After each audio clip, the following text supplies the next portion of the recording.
there, darling. Oh, I'm sorry. I didn't mean to frighten you. I'm afraid I have a bad habit of sneaking up on people. Light feet, long strides. Tell me, what's a boy like yourself doing here? Prowling about my courtyard all alone, so terribly close to midnight. Lost? Oh no, poor thing. Well, how very fortunate I found you. I know these grounds very well. Let me assist. Yes, you're in my domain. You're trespassing, as a matter of fact. But don't fret. I don't mind.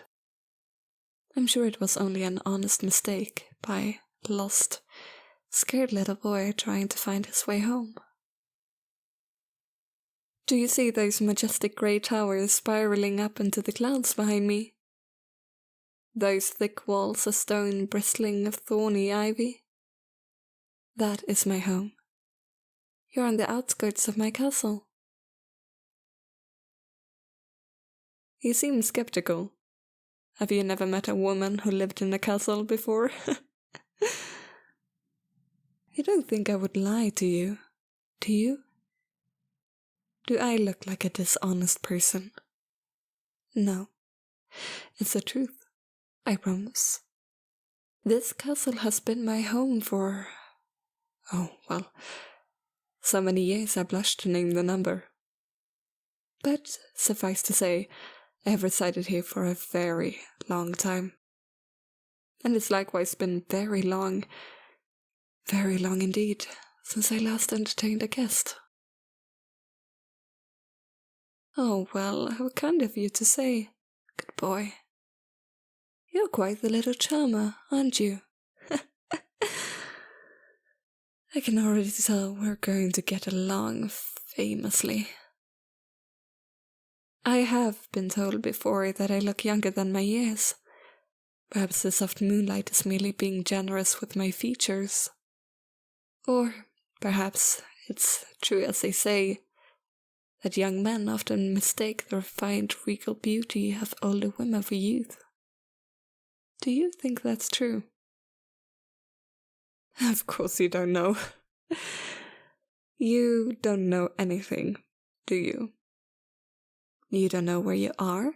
You don't know whose lonely grounds you inadvertently tread. You don't even know the name of the woman who's about to bring you home. It would be my pleasure to teach you. I'm the Countess Teri, but you may call me Countess. And what might I call you, my little lost lamb? A pleasure to make your acquaintance, even if it had been under such unusual circumstances.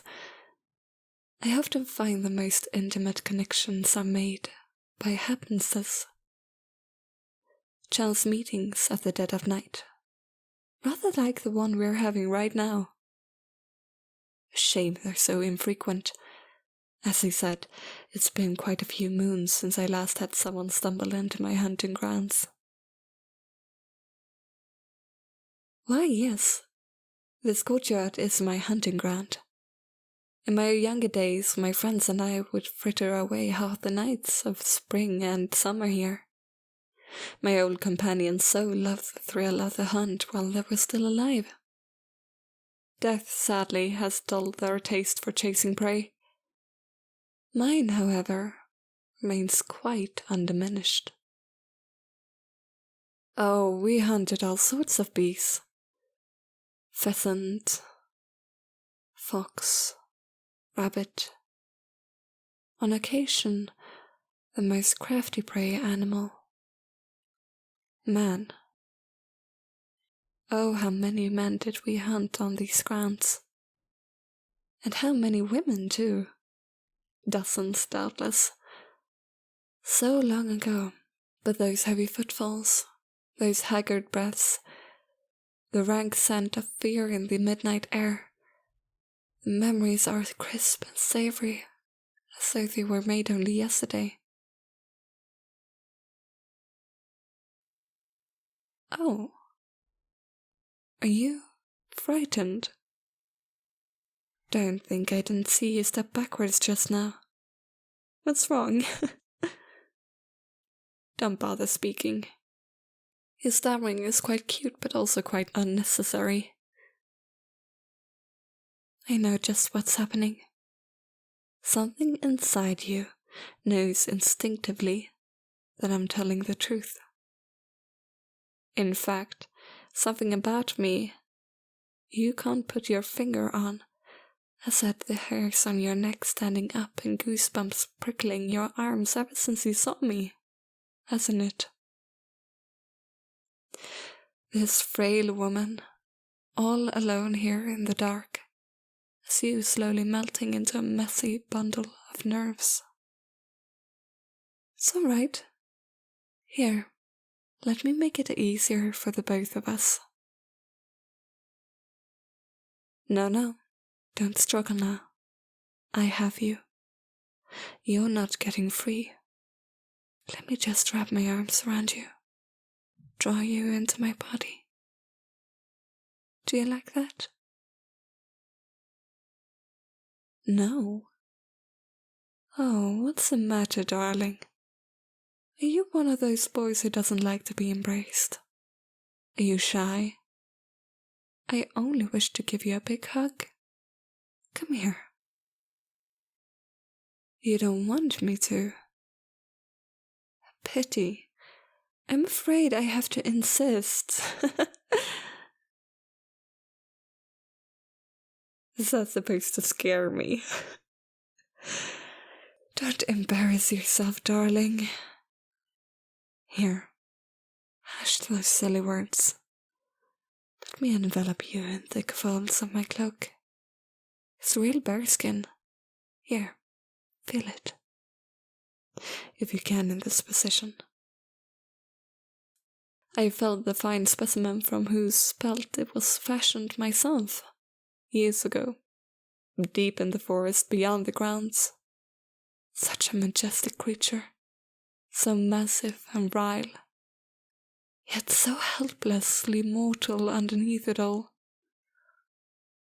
You don't really believe that a woman who's slain beasts like that is afraid of some shivering little whelp practically in tears already, do you? Fine. I can see I'm dealing with a stubborn boy. Keep struggling all you like. I'm actually starting to enjoy it. Your little worming and wriggling is adorable in a way. And those indignant, breathless shouts of yours as you squirm in my arms are not unamusing. If only because I can see how flustered you're getting at finding yourself to be so much weaker than I am. It's more than a touch humiliating, isn't it? Being effortlessly overpowered by an unarmed older woman. Yes, that's all right. You can try to duck down. You once slipped through my velvet-gloved fingers so easily. Maybe it would put you more at ease anyway if we laid down. The dewy grass is soft enough to be comfortable. There, don't fight. It's hopeless. From the moment you stepped into my lair, you were inexorably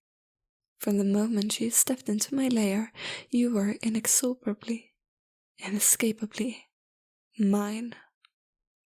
You simply didn't know it yet, poor boy. But this doesn't have to be difficult. If you don't want it to be. Just let me lower you down. Let my strong arms encircle you, and my long legs pin you down. Let me slip a glove off. Let a soft, pale hand cup your face. It's not such a bad feeling, is it? Your cheek is awfully warm. I like it. Scream all you like. No one can hear you. Nor would they have the courage or the strength to save you, even if they could. But we don't need anyone else to intrude on this special moment we're sharing now, do we? Such soft hair. I hope you don't mind me petting it. Oh no, don't lie to me, darling. You like it when I pet your head. I heard that purr. Shall I reward you with another? If I do, I hope you'll be a good boy for me and stop struggling so much. Oh, there's that whine again. You do like it. Of course you do. My touch is soothing, isn't it? You can't explain it any more than you could explain your wordless fear at the sight of me earlier. But I can see a strange kind of petrified contentment, maybe even verging on enjoyment, starting to dawn in your eyes. Sure, you're still thrashing, but I can feel those wails and pleas for me to release you getting less and less convincing by the second. Those spasms and shakes getting weaker and more half-hearted. Don't worry, it's normal. My kind can be very enticing to humans. It's in our nature.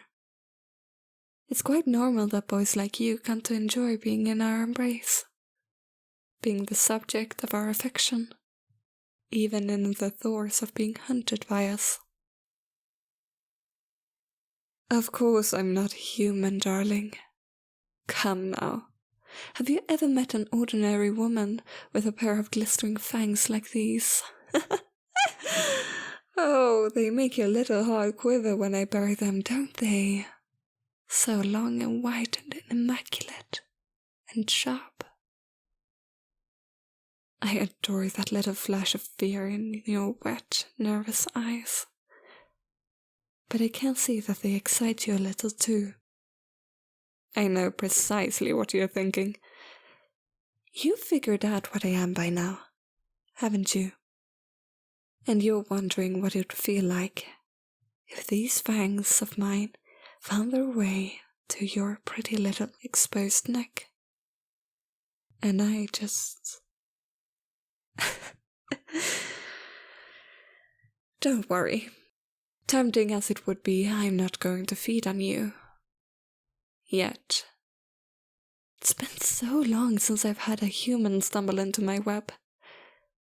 The spider can sheathe her pincers for the time being and play with her food a little.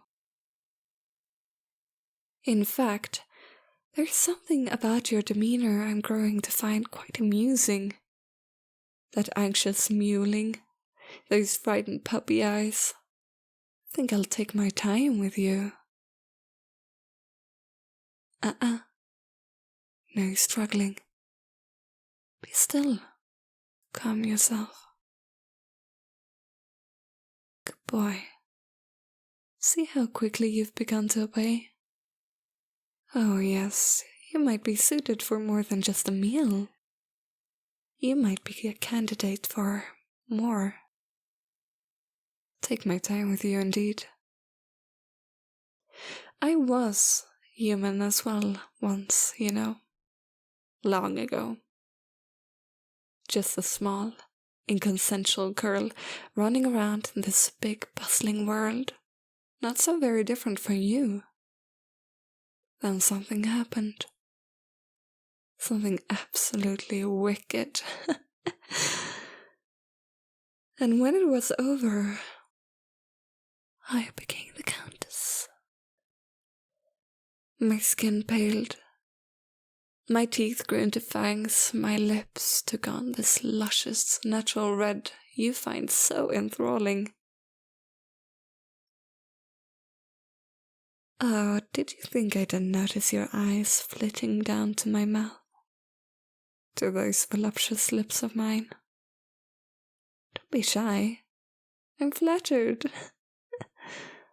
If you wanted a taste, all you needed to do was ask. This is not only to be fun for me, after all. How long has it been since I felt trembling human lips on my own? That was excellent.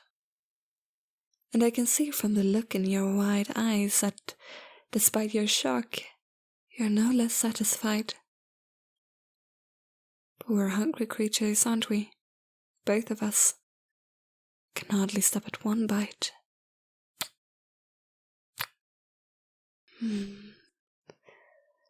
As much as I hate parting from you, fear we're burning moonlight. We'll retire to the castle now, you and I. I'll find a room for you, or perhaps you'd prefer to share my bed. Another little treat I might reward you with if you're a good boy. As I said, this need not only be a fulfilling experience for me. I have so many plans unfurling in my mind for you, but you might just be the one I've been looking for. But time will tell. Now, one last kiss.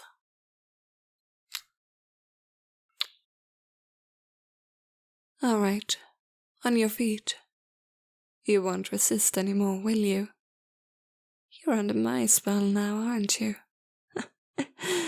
I can see it in your eyes. Even as part of you wants desperately to run, you can't help but instinctively obey your gentle mistress. Good boy. But next time you must respond with no mistress or no countess. I haven't decided how I'd prefer to be addressed when you're serving me. But you will be serving me so much in the coming days. We have time to sort that out. Take my hand now and follow me. You know, you should have asked the town folks why they take such care not to wander up here by mistake as you did, especially at night. Or perhaps, did you ask? And when they told you the story of the dreadful vampire who wears the guise of a beautiful woman dwelling in this castle, you didn't listen, did you? I bet you even chuckled to yourself later. What a ridiculous fable. Nothing more than a lie to scare school children. I don't believe in campfire tales of vampire countesses stalking boys and snatching them up in the dark of the night. Well, my darling, my advice is, you'd best start believing in those fairy tales. You're in one.